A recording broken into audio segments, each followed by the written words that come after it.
नमस्कार, पुरंदर न्यूज चॅनलतर्फे आपलं सर्वांचं स्वागत आहे.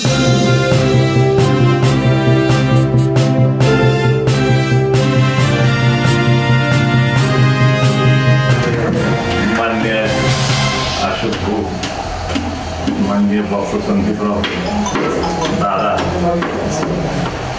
आमचे लहानपणापासून मार्गदर्शक आप्पासाहेब, योगावेळी आज मोठा भाऊ इथे त्याला एक घेऊन आलोय. आनंद महिने आज खूप छान कार्यक्रम अरेंज केलाय, पण तो काळा दिवस म्हणून केलाय.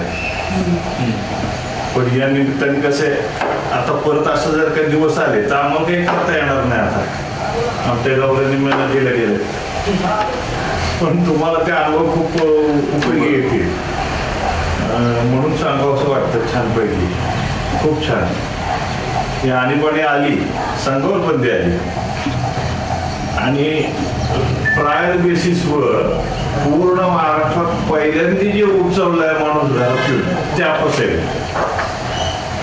आप्पासाहेबांना सगळ्यात आधी म्हणजे जेवढे दिवस आणीबाणी होती तेवढे दिवस सगळेच होते असं नाही, पण आप्पासाहेब मात्र होते.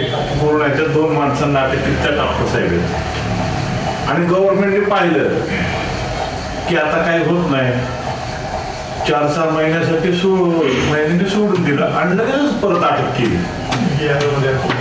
लगेच अटक केली आणि त्या अंतर्गत सुरक्षा कायदा होता, त्याला मिसा म्हणायचे.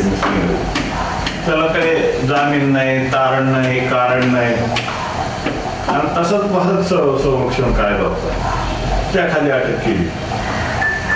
खरं म्हणजे सर्वोच्च न्यायालयाने निकाल दिला होता, खासदारकी गेली होती, पंतप्रधान पद गेलं होतं आणि त्यांना उभा राहायलाही परवानगी नव्हती.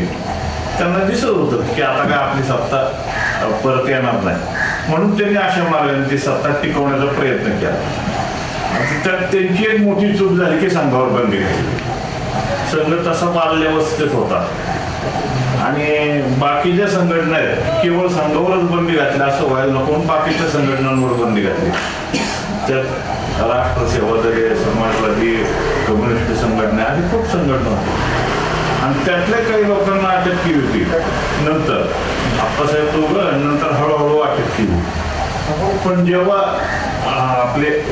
आपल्या इथं एस एम जोशी प्रमुख होते की जे अटक केली नव्हती, ते पूर्णपणे सगळीकडे फिरत होते आणि त्यांच्या नेतृत्वाखाली संघटन चालू होतं. जेव्हा सत्याग्रह करायचं असं ठरलं तेव्हा प्रत्येक संघटनेला विचारलं की तुमचे किती येतील, 1,00,000, 2,00,000, कम्युनिस्टांनी 10-10 लाखाचे आकडे दिले, संघाने 1000 सांगितले. आणि प्रत्यक्ष आप्पासाहेब साक्षी, मी पण आहे ते, म्हणजे जेव्हा प्रत्यक्षात सत्याग्रह सुरू झाले तेव्हा फक्त आणि फक्त संघाच्याच लोकांनी सत्याग्रह केले. ते स्वाभाविक आहे, म्हणजे त्यांची काही चूक नाही, कारण सोडणार कधी माहिती नाही, घरची स्थिती काय हाल होतीच माहीत नाही. म्हणजे हा मोठा भाऊ होता म्हणून आमचं घर तारलं गेलं. आम्ही जेव्हा जेलमध्ये असतो तेव्हा सुद्धा घरावर दगडफेक झाली. हे भाऊ सांगतात की आम्ही दाराला असे हात लावले, सगळे घरातून बाहेरनं जमाव दगड मारत होता. हे असे काही तथाकथित राजकारणी लोकांनी सगळे प्रयोग केले. पण जेव्हा सत्याग्रह सुरू झाले त्याच्या गमती सांगतो मात्र, हे बाकीचं सगळं तुम्ही पेपरला वाचा, पण पेपरला न आलेल्या गमती म्हणजे आता पहिला आमचा सत्याग्रह होता, गृहमंत्री बारामतीचेच आणि त्यांच्या गावात सत्याग्रह. मग त्यांचे फोन सुरू झाले की तुम्ही काय करताय, त्यामुळं पोलीस, आम्ही सत्याग्रह सुरू केला आणि पोलिसांची बॅन मारलो.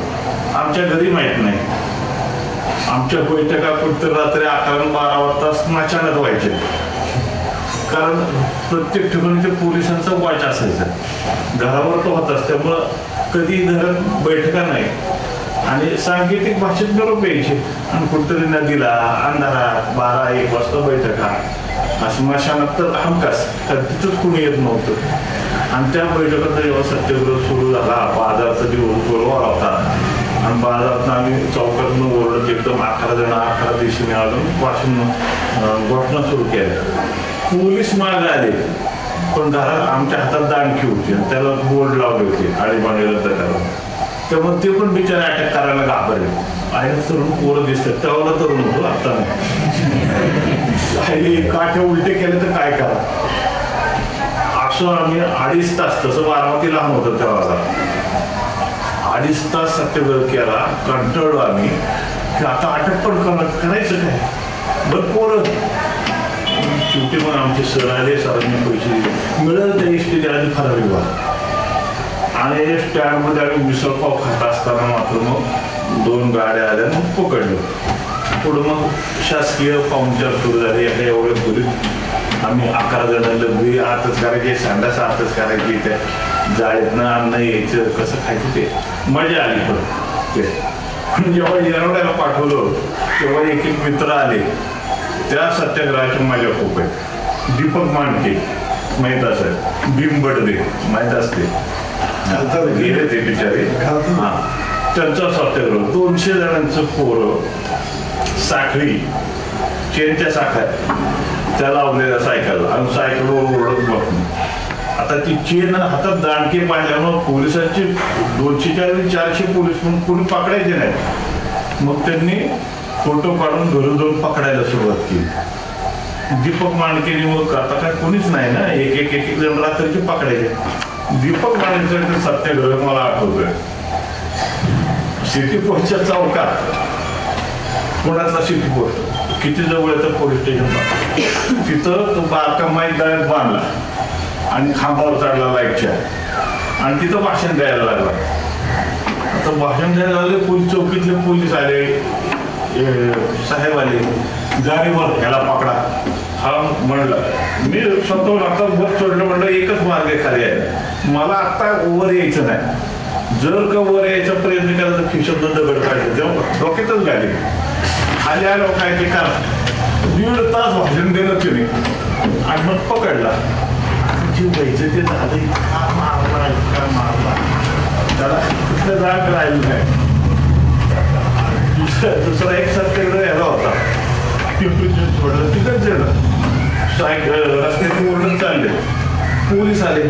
आता पोलीस आले म्हणून हे पळायला लागले, पोलीस पण हळूहळू पळायला लागले. पकडायची हिंमत नाही, ह्या दमका त्याचं पकडू नये. पुढं पळता म्हणलं किती पळणार आपण. मग तिथली एक सायकल हे नव्हती, कुलूप नव्हतं, अशी सायकल सापडली त्याला, बाळू मोकाटे, आणि मग ती वंशीत बसली. आणि मग ते सर झाले, पोलीस पळतायत, हे भोटका देत रस्त्याने सायकल चालली, आणि ते पिंपरीची थोडी गुरु गुरु गुरु गुरु. बरं तेव्हा स्पीकरही नव्हता, सायकलवर हे तिघं आणि मागे पोलीस पळतायत रस्त्याने. कसं चित्र दिसलं असेल. असे प्रकारचे सत्याग्रह. एका स्वयंसेवकाचा आणि याच्यात कार्यक्रम होता आपल्या आकाशवाणीवर, आणि ऐन बातम्याच्या वेळेला ह्याचा कार्यक्रम गेला, ते बातम्या सोडून तो आम्ही पण बोलायला लागला. म्हणजे ऐकणाऱ्याला कळलं नाही. त्यावेळेला टी व्ही कमी हे जास्त होतात की काय चाललंय टी व्हीवर, इंदिरा गांधीची विरोधी कसं काय टी व्हीवर होतं, आपलं रेडिओवर होतं, पण आपलं सत्याग्रह करत होता. असे सगळीकडं प्रचंड प्रमाणात फान सत्याग्रह झाले.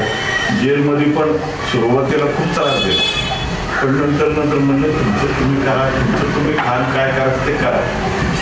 जेलमध्ये असताना त्यांचा अलाराम दिला.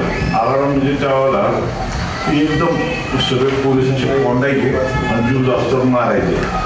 अलाराम दिला, आम्ही 60 जणांना असं कोंडलं होतं. आता म्हटलं काय खरं काही नाही, बाहेर तर दिसतात बाबा शेकडोने पोलीस. मग आम्हाला झोपायला 17 दिली त्या सगळीच पोरं आमच्या जीवनच सर होते. म्हणजे सरांनी प्रत्येकाला एक सतरंजी दिली. हे आला बोली की सतरंजी टाकायचे, मारायचं जीव जास्त. बघू मग काय, एका पोलिसाला 2 जण, किती आपण 60 जण होतोय म्हणले. जेवढं काय हातपाय मोडून ते मोडून, त्यांचं मोडून येतं आपलं मोडून. आले पोलीस, दार उघडलं, आत आलं, ते जे पाहिला अवतार आमचा, पोलीस पण माघारी गेले. म्हणजे स्मगलर गुंडांना जीव जास्त मारलं जेलमधलं विसापूरला. पण आम्हाला हिंमत नाही झाली हातात, संघटनेचं बळ आम्हाला तिथं पण दिसलं. 12 दिवस आमच्यावर बोलवले आणि 8 दिवस. आता एवढी छोटी खोली होती बाळासाहेबांची, टेबल, त्यांना मात्र झोपायला पाठ होती. आणि आम्ही 7-8 जण बसले. आप्पासाहेब जवळ होते, त्यांच्या सगळ्यात जास्त सहवास आप्पासाहेबांना लाभला त्यांचा, कारण पहिल्यांदी पकडले, त्यामुळे बाळासाहेब देवरसंनी जवळजवळ होते. तर त्यांचा एक सहवास आम्हाला खूप छानपणे लागला. बाबा भिडे फार मोठे वकील, पूर्वीपर्यंत संघचालित त्याच्या आधी प्रांत प्रचारक, त्यांचा सहवास लागला. मोठमोठे विशेष सांगायचे की सगळ्या प्रचारकांवर प्रचंड दबाव होता, घराचा दबाव होता, तरीही एकही प्रचारक सरकारला अटक करता आला नाही. शेकडो म्हणजे लाखोची बक्षिसं लावली होती त्यांच्यावर, पण आपली यंत्रणा म्हणजे शासकीय यंत्रणेपेक्षा खूप चांगली होती. मला एक घटना आठवती. प्रांत प्रचारक आणि विभाग प्रचारक माझ्या खोलीवर आले होते पुण्यात, आणि ते म्हणजे आम्ही जेवण करून जाणार आहे. जेवण करता करता त्यांना कळलं बाबा आपल्यावर आले धरायला. आपलं 4 मजली बिल्डिंगच्या नारायणपेठेत पाईपलाईनवरून खाली आलं ते निघून गेले. बारामतीला लावलं तर वडिलांना त्यांनी विचारलं सोलापूरला जायचं, ते उलट पुणे मार्गे आले मग सोलापूरला गेले असते. असे काय काय युक्त्या करायचे हे, पण एकही संघाचा किंवा वॉरंटे किंवा बक्षीस लावले पकडता आला नाही गव्हर्नमेंटला. हे विशेष एक कार्यक्रम म्हणजे होता आपले जिल्हा प्रचारक काय नेत्यांच्यावर खेळलो पाळवलं, त्यांनी मला शाखेत मिळले. आणि मला एक दिवस सांगितलं कनेरीच्या मंदिरात कार्यक्रम होता, मला म्हटलं की तू जायचं आणि अमक्या PhD ते येणार आहे, त्यांना घेऊन यायचं कार्यक्रम. मी घेतली सायकल गेलो. साधारण 3-3.5 किलोमीटर असेल कनेरीचं मंदिर ते रस्ता. SD स्टँडवर थांबलो आणि ठरलेली SD आली, उतरले 2 जण. बाळासाहेब पोहड होते त्यात वाटत. मला म्हणजे काय थांबलाय म्हटलं तर तू कोणते यायचे, त्यांना यायची जबाबदारी. चल म्हणले कुठले ती माणसं येतात म्हणले, आता चल माझ्याबरोबर.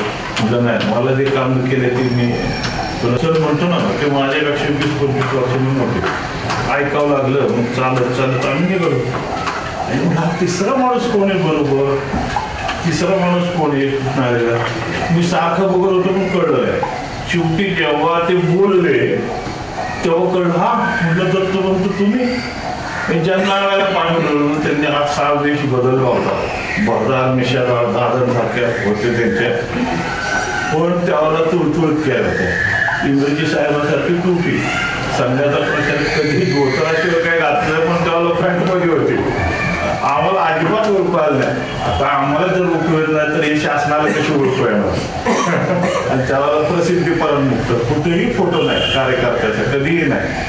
त्यामुळे अशा शेवटी सरकार कंटाळलं आणि शासनाच्या रिपोर्ट सुद्धा चुकीचे गेले की आता निवडणुका लावलं तर तुम्हीच निवडून येणार आहे. आणि काय झालं हे सगळ्यांना कळालं. पण अशा खूप गमती आणीबाणीत होत्या. खूप मस्त मजेत गेले आमचे दिवस, पण मजेत गेले. त्याच्या मागं आमचे बंधूंसारखे आमचे प्रपंच बघणारे कोणतरी होते. आप्पासाहेबांच्या घरी कोणतरी येत जात असेल तेव्हा आप्पासाहेबांना पण खूप मोठा आजार काढला नाही म्हणजे तर मानसिक तणाव खूप राहतो. मुलं शिकणारी लहान आहे आणि त्यावेळेला आपण जर का 2-2 वर्ष आत असेल तर प्रपंचात काय होणार. जेवण जरी मिळालं तिथं तर जेवण चिरकण पुरी मिळाली तर ती काय गोड लागते का. शेवटी घराचं टेन्शन असतं. पण आपल्या सगळ्यांनी जे काम भरपूर मतदान केलं त्यावेळेला, त्यामुळं सगळं देशाचं चित्र पालटलं गेलं आणि आणीबाणी उठवावी लागेल किंवा आपोआप उठली आणि छानसं स्वातंत्र्य मिळालं खऱ्या अर्थाने पुन्हा एकदा. एवढं त्या प्रसंगी आपण संधी दिली. धन्यवाद.